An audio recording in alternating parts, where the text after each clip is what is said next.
because this material is tongues and relays.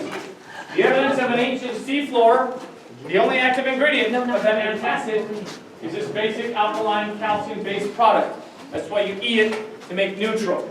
You and I are walking through the neutral today because where you've been walking is the evidence of an ancient riverbed.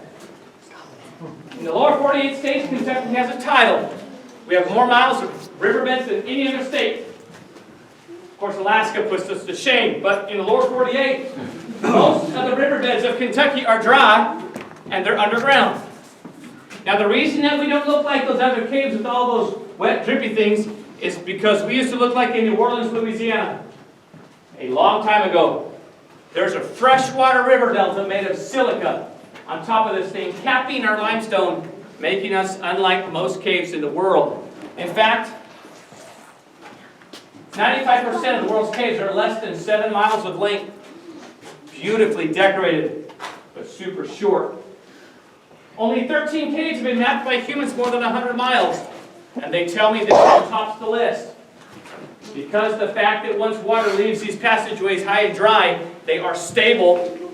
There's a nonprofit that has partnered with us since 1957. They have mapped and surveyed 426 miles.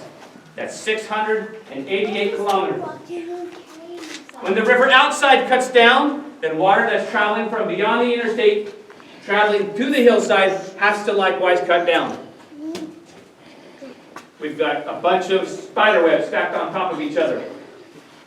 426 miles of cave compressed to only 350 to 400 feet of rock. That's why you had to travel here to be in a national park.